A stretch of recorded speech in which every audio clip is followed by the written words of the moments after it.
কাউকে ভালোবেসে বা অন্য কোনো কারণে যদি তোমার হৃদয় ভেঙে গিয়ে থাকে, তাহলে আজকের এই কথাগুলিকে একটু ধৈর্য ধরে শোনো বন্ধু। দেখবে তোমার সেই ভাঙা হৃদয়ে হয়তো আজকের এই কথাগুলি চিরটা কাল ছোট্ট একটু প্রেরণা হিসাবে থেকে যাবে।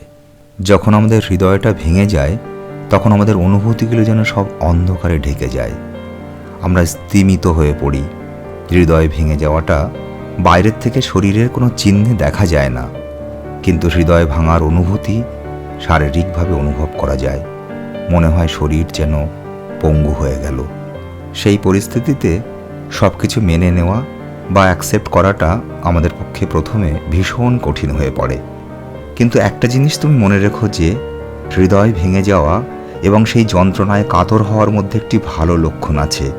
সেই লক্ষণটি হলো তুমি কোনো কিছুকে ভালোবাসতে জানো, তোমার ভিতরে চেষ্টা আছে এবং তুমি জীবনকে শিক্ষাগুরু হিসেবে মেনে নিয়েছো। একটা কথা মনে রেখো, এই পৃথিবীতে ভালো মন্দ, সুখ দুঃখ হাত ধরাধরি করে চলে। তাই জীবনে সবসময় শুধু ভালোটাই হতে থাকবে এটা বাস্তবে হয় না। মাঝে মাঝে জীবন তোমাকে টেনে নিচে নামাতে চাইবেই। পৃথিবীতে কেউই এই বাস্তব সত্য থেকে তোমাকে রক্ষা করতে পারবে না। মনে রাখবে যে একা অনন্তকাল থাকা এবং জীবন থেকে পালিয়ে বাঁচা কোনোটাই যায় না। তাই সমাধান হলো ভগ্ন হৃদয় নিয়ে রুখে দাঁড়ানো, দুঃখ যন্ত্রণার মুখোমুখি হওয়া। তোমার হৃদয় তুমি কিন্তু যতটা ভাবো তার থেকে অনেক বেশি শক্তিশালী। তাই হৃদয় ভাঙার যে বেদনা, তাকে তোমার হৃদয় মোকাবিলা করতে সক্ষম। শুধু একটু সময় দিতে হবে এবং ধৈর্য ধরতে হবে। গভীরভাবে হৃদয় ভেঙে যাওয়াটা অনেকটা গহন অরণ্যে পথ হারিয়ে যাওয়ার মতো।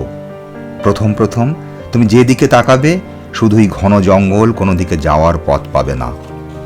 চারিদিকে ঘন অন্ধকারের মধ্যে তুমি যখন জঙ্গলের ভিতর দাঁড়িয়ে থাকবে, তখন তুমি কোনো আলো দেখতে পাবে না, যে আলো তোমাকে পথ দেখিয়ে বাড়ির দিকে নিয়ে আসবে। কিন্তু তুমি যদি ধৈর্য ধরে অপেক্ষা করো, সকালের সূর্য ওঠা পর্যন্ত ধৈর্য ধরে অপেক্ষা করো, তাহলে সেই নতুন সূর্যের আলো তোমার মনে আশার আলো জাগিয়ে তুলবে। তুমি দেখতে পাবে পৃথিবীর সকল সফল মানুষই বেদনার অন্ধকারে অপেক্ষা করে তারপর নতুন আলোর দিশায় পথ চলতে শুরু করেছে। আমি জানি যে হৃদয় যখন ভেঙে টুকরো টুকরো হয়ে যায় তখন কোনো উপদেশ শুনতে ইচ্ছা করে না, কিন্তু জীবন মানেই তুমি থামতে পারবে না, চলতে তোমাকে হবেই।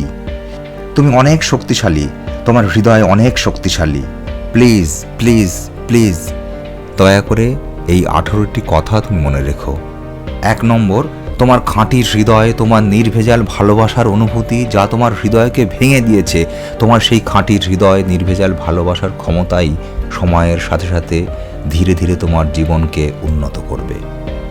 2, যাকে তুমি অতীতে পছন্দ করতে বা ভালোবাসতে এবং যে তোমাকে বারে বারে ধুলি ময়লা হিসেবে দেখেছে, বর্তমানে সে তোমার বৌদ্ধিক বা আধ্যাত্মিক কোনো ভালো কাজে আসবে না, শুধুমাত্র মাথা ব্যথা এবং হৃদয় বেদনার কারণ হয়ে উঠবে।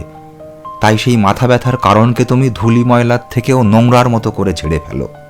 3, তুমি চিন্তা করতেই পারো, তুমি নিরন্তর ভাবনায় ডুবে থেকে শুধু ভেবেই যেতে পারো কিভাবে কি হয়ে গেল, আমার ভুল কোথায় ছিল, বা তুমি এমন কি করলে যাতে সব কিছু পরিণত হলো ব্যর্থতার পরিহাসে।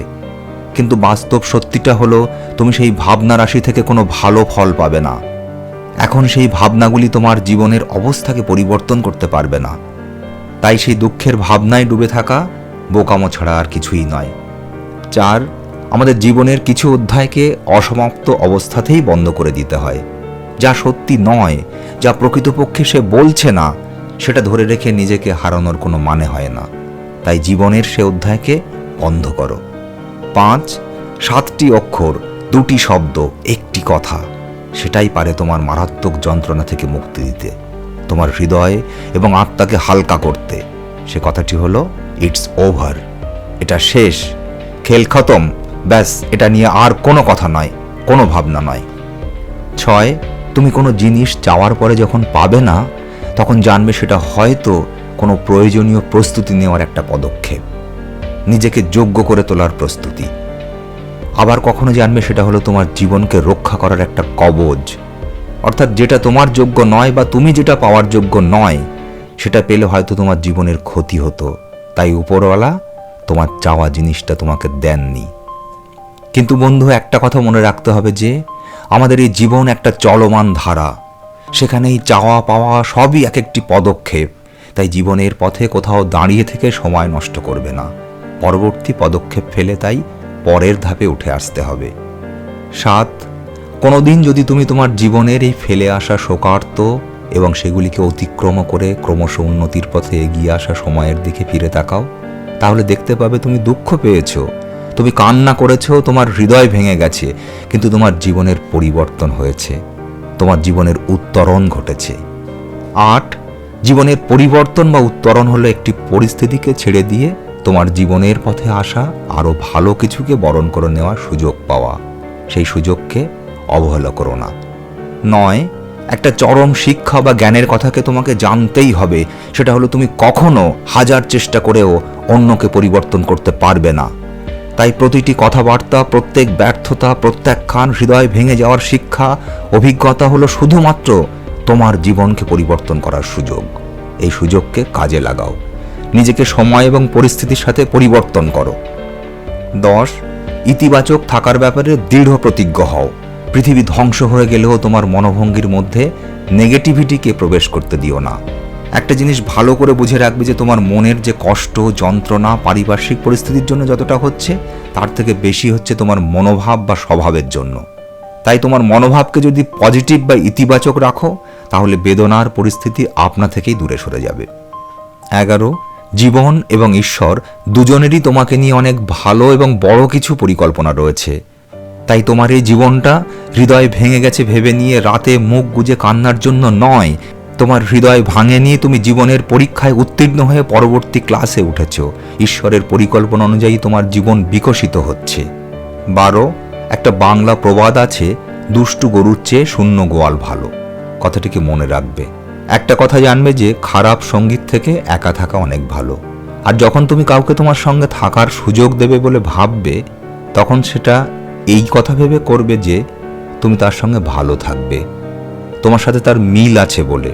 তুমি একা আছো বা একা থাকবে, তাই শুধুমাত্র সঙ্গী হিসাবে বা দুইজন হওয়ার জন্য কাউকে তোমার জীবনে স্থান দেবে না। 13, যখন কেউ তোমাকে প্রত্যাখ্যান করলো, তার মানে এই নয় যে তুমি তোমার নিজেকেও প্রত্যাখ্যান করবে বা তুমি তোমার নিজেকে মূল্যহীন মনে করবে। একজনের প্রত্যাখ্যান মানে এটা কখনোই নয় যে পৃথিবীর আর কেউ তোমাকে চায় না। একটা কথা মনে রাখবে, পৃথিবীতে কোটি কোটি মানুষ আছে, তার মধ্যে একজন তোমাকে প্রত্যাখ্যান করেছে এবং তুমি কষ্ট পাচ্ছ, কারণ তোমার কাছে ওই মানুষটি গোটা পৃথিবীর সকল মানুষের প্রতিনিধিত্ব করছে। কিন্তু সেটা সত্যি নয়। তোমাকে যে প্রত্যাখ্যান করেছে সে শুধু তার মতো, তাই সে পৃথিবীর সকল মানুষের প্রতিনিধিত্ব করতে পারে না। 14, মাঝে মাঝে হৃদয় ভেঙে যাওয়াটা তোমাকে নাড়া দিয়ে সচেতন করে জাগিয়ে দেয়। এটা দেখিয়ে দেয় যে তুমি তোমার যে মূল্য নিয়ে নিশ্চিন্ত হতে যাচ্ছিলে, তোমার মূল্যটা তার থেকে অনেক বেশি। তুমি ভুল করে নিজেকে ছোট করতে যাচ্ছিলে। 15, তুমি যখন কাউকে হারাবে বা কোনো জিনিসকে হারাবে, তখন সেটাকে তুমি ক্ষতি হিসাবে ভাববে না, বরং সেটা তোমার জীবনের একটা উপহার, যা তোমার ভারটাকে লঘু করে দিল, যাতে তুমি তোমার সার্থকতার পথে আরও ভালোভাবে ভ্রমণ করতে পারো, এগিয়ে যেতে পারো। 16, আজকে যা তোমাকে আঘাত করছে, বেদনা দিচ্ছে, সেটা শেষ পর্যন্ত তোমাকে আরও শক্তিশালী করে তুলছে। সেই আঘাতগুলিই তোমাকে অগ্রসর হওয়ার জন্য শক্তি যোগাচ্ছে। 17, যখন সব বলা হলো এবং কাজে করা হলো, তারপরেও তোমাকে ভালোবাসার মূল্য মেটাতে হচ্ছে শোক বা মানসিক যন্ত্রণা দিয়ে। ভালোবাসবে, তাকে হারিয়ে ফেলবে, প্রত্যাখ্যাত হবে, কষ্ট পাবে, সেই কষ্ট থেকে শিক্ষা নিয়ে এগিয়ে যাবে। এসবের থেকে সেরকম ভালো না বাসাটাই সঠিক, সেটাই বেটার। 18, ভেঙে যাওয়ার হৃদয় হলো জীবনের ক্ষেত্রে প্রয়োজনীয় একটি বেদনাময় বিকাশের রূপ। এর মধ্য দিয়ে তোমার জীবনে পরিপূর্ণতা আসবে। আর সত্যিকারের জিনিসটি তোমার জীবনে আসলে তুমি যাতে পরিপূর্ণভাবে ভালোবাসতে পারো, সেজন্যই এর প্রয়োজন আছে। সবশেষ একটা কথা বলি, তুমি মানুষ, আর মানুষের হৃদয় মাঝে মাঝে ভেঙে যায়। সেটা নিয়ে যুদ্ধ করো না, বরং সেই ভাঙার হৃদয়ের মাধ্যমেই যুদ্ধ করো। নিজেকে আবারও ভালোবাসার সুযোগ দাও, অনুভব করার সুযোগ দাও, আবার নতুন করে বাঁচার সুযোগ দাও। আর তুমি যদি জীবনকে সে সুযোগ না দিয়ে পালিয়ে বেড়াও, তবে হয়তো তুমি জীবনকে খুব নির্বিঘ্নভাবে শেষ পর্যন্ত নিয়ে যেতে পারবে, কিন্তু দেখবে জীবনের সেই ভাণ্ডার ফাঁকা, শূন্য, অপূর্ণ। সেই অপূর্ণ জীবনের হতাশা বুকে নিয়ে তোমাকে এই সুন্দর পৃথিবী ছেড়ে বিদায় নিতে হবে। তাই কখনোই তুমি তোমার জীবনের সাথে সেটা করো না। তুমি আরও অনেক ভালো জীবন লাভের যোগ্য।